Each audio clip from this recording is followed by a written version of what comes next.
my city, I do this for my town. We gotta count bells up and we gotta ring it loud. It's going down, down, down. Yeah, you know it's going down, down, down. I do this for my city, I do this for my town. We gotta count bells up and we gotta ring it loud. It's going down, down, down. Yeah, you know it's going down, down, down.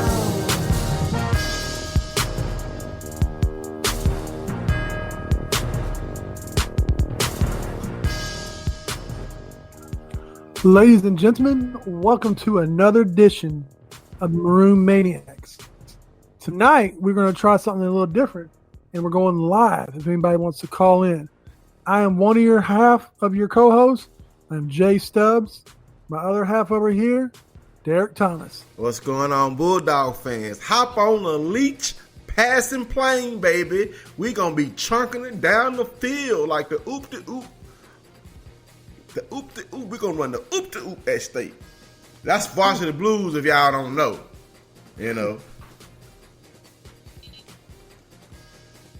So, what'd you think of the hire today? Man, I'm excited. I like Mike Leach. I think he's an awesome football coach. He's won a lot of football games. And like Steve Robertson said, we took someone else's coach. A sitting Power 5 coach with a winning pedigree. Yes, they were 6-7 this year, but they were a young squad. Mike Leach had exciting teams at Texas Tech. I would watch Texas Tech simply to watch his offense as they marched up and down the field, scoring points, breaking passing records, scoring touchdowns. I mean, it was an awesome offense that he's created. I mean, at Texas Tech and at YU, you got to look at what he did with Gardner Minshew, taking a well-traveled college quarterback from Brandon, Mississippi, and turning him into an NFL quarterback. And we saw what Gardner Minshew did in his time with the Jaguars this year. So I like the hire. I think we finally do have an offensive guru on our hands, ladies and gentlemen. We have an offensive guru. Yes, Dan Mullen ran a pretty good offense, but his offense was always gimmicky. You know, this is a pure pass offense, one that with likes that we've never seen in Mississippi State history. We just haven't seen it. We haven't. We're smash mouth. We're dink and dunk. When we have had receivers get to 1,000 yards, it was not very exciting. We may have 2,000-yard receivers this year if the team can execute his offense proficiently. So, what about you? What are your ideas or thoughts on Mike Leach? You know, I really never thought this was ever going to happen, to be honest. It's just one of those things where it's like a dream. I don't know. I'm excited about it, truthfully. I mean, you're talking about the godfather of the air raid. I mean, he basically created this with Hal Mummy when they started out. You got to realize that he was here at Kentucky, you know, where I'm stuck at. Like, was it 95, 96 maybe when he was here with Tim Couch and Hal Mummy and lit up the scoreboards, you know. I mean, so for the people that say that it doesn't work in the SEC, I kind of have news for you. It worked once. That UK team, I don't remember if they won 9, 10 games, whatever it was. I mean, they made Couch into like an amazing player, the number one pick. And Exactly. We saw how that panned out for him. But, I mean, Leach puts the players in the NFL. He's got 2 NFL quarterbacks from Washington State. I mean, you got Gardner Minshew, and then we had the other guy that was just there. I'm drawing a blank now, but Yeah, I know who you're talking about, but I don't remember his name either. he was with the Jets earlier this year, and he got cut right before. I know who you're talking about. Donald came back.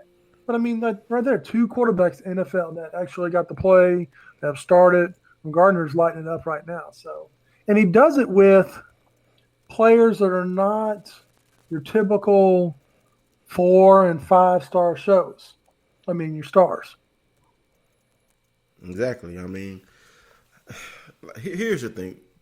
What this coaching search has shown is that no one's going to be happy with whomever we hired. But we should be content with Mike Leach because everyone was wanting a proven head coach. Everyone was wanting someone with experience. Everyone was wanting someone who had won. Everyone was wanting someone who would run a pretty good offense. I mean, compared to the other candidates, which we'll get into later, no one has an offense like Mike Leach's. Yes, his team's defenses weren't that good, but hey, hopefully we'll discuss that later as well. But I mean, we have a coach that has groundbreaking offense, game-breaking offense. Once he gets his system implemented, I think we're going to score in bunches. I'm not going to say we're going to score in bunches this year because, hey, we have a mixture of Mullen and Moorhead guys remaining. And, I'm pretty sure we have the talent to run the offense. A lot of people are saying, hey, who's going to catch the ball? I mean, here's the thing. Our athletes, I feel like, are going to step up. I mean, they have no choice. It's game time now. A lot of these players are played on the two head coaches, Dan Mullen and Joe Moorhead. You're on your third head coach. So now it's time to execute. Get on the Leach passing plane and do your job. I know I sound like Bill Belichick now.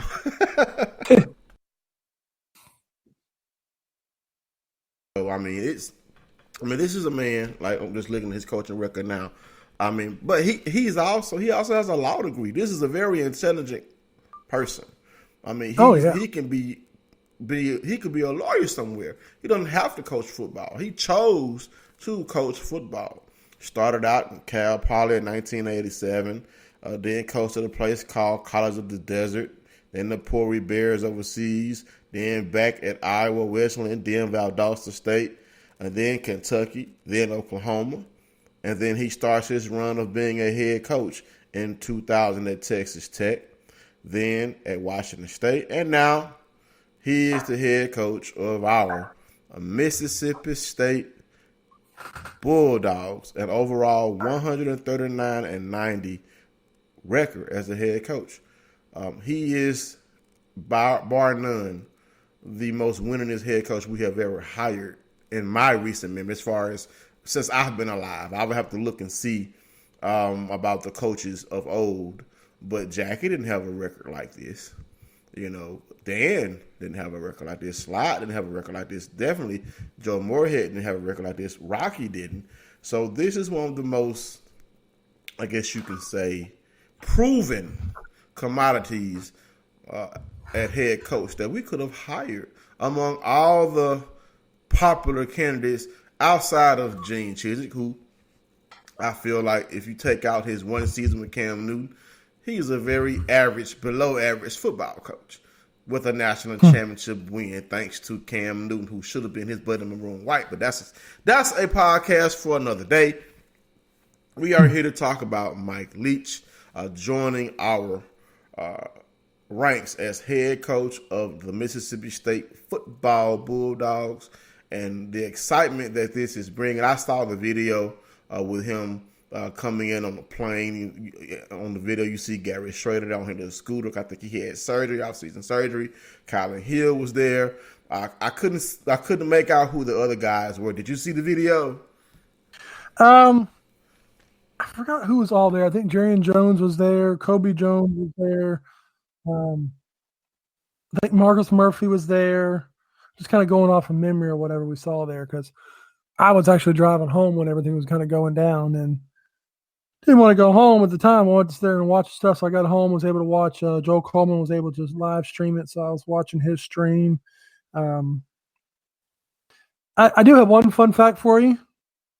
Let me have it. With Leach coming from Washington State, do you know what other famous Mississippi State football coach coached at Washington State before? I failed that test. Who is it? Jackie Sherrill coached Washington State for 1 year in 1976. Head coach or position coach? Head football coach, and Oh, really? for 1 year they were 3-8. You know So what? he didn't last long there. I mean, we saw what Jackie did, in his time at Mississippi State. So, hey, maybe this is an omen. Another sitting head or former head coach of Washington State coming to Starkville to coach the Bulldogs. And, I like the hire. I mean, like I said, I watched Texas Tech because of Mike Leach and because of the offenses that he put on the football field. And now I'm gonna get a chance to watch it in maroon and white on Saturdays. I just can't wait. I'm excited, man. I'm excited about Mike Leach. But let's delve into a little bit more about this hire. Because we know what he's done on the football field. We know what he did with Gardner Minshew. But let's just look at next up is going to be who's going to be a part of his staff. And, the defense at Washington State was not very stellar. A lot of people feel like that he's not a defensive coach. He isn't. He's an offensive coach. That's where he makes his money. And, everyone saw that 130-plus points put up by YU and UCLA this year. So, we don't want to have that happen at Mississippi State. So, I mean, the next thing is to hire or determine who's going to be our defensive coordinator. Is it going to be Shoop? A lot of people want Charlie Strong. But I don't necessarily know if this guy is going to be coming to Mississippi State with Mike Leach. But I just did some digging. I went and looked at Washington State's staff going back a couple of years. And there's a familiar name, a guy that played for Mike Leach at Texas Tech, played in the NFL, defensive back. He's worked his way up from a quality control coach, cornerbacks coach, and then he was the co-defensive coordinator for Washington State, and that is Darcel McBath. This is a guy that knows Mike Leach very well, playing for him in college, and then now working under him on his defensive staff at Washington State. Will he follow Coach Leach to Mississippi? I mean, this is a young man who played in the Big 12 and played for Coach Mike Leach. What do you think about that? You think there's a chance that Darcel McBath, continues his working relationship with Mike Leach and comes with him from Washington State to Mississippi State? I've been so overwhelmed by the hire of Mike Leach that I've been the only thing I've really kind of looked at is what we're going to do for defensive coordinator and who are we going to keep from our current staff. But you do make a good point. I mean, will he bring in familiar faces from his staff? Will he go out and get all new faces? Because you are dealing with a whole nother monster. We're talking about the SEC, and not only that, but you're talking about the SEC West. And we know that he puts up points, but we also know that he gives up points. And like you were talking about with Charlie Strong, Charlie's been the one thing I've been kind of preaching for, not for head coach, but for defensive coordinator. I mean, he's been let go, so we'll see what happens. I prefer if we could grab Todd Grantham. I feel like if we could throw him some money, I know he's making. Would he want to come back to Mississippi State from Florida as a defensive coordinator? Here's my thing. His son is here now playing baseball. He's making 1.8 in Florida. You give the man $2 million or more. He comes back home. He gets to watch his kid play, when he's not coaching. And he's here. I mean, they did like it when they were here. So I don't know. But that's, I mean, if I could get Charlie Strong, I'll take Charlie Strong. If I can't get Charlie Strong, I want Todd Grantham. They're talking about keeping Shoop. I don't know. I know they're talking about trying to keep Tony Hughes and maybe Terrell Buckley. It's going to be interesting to see what happens over the next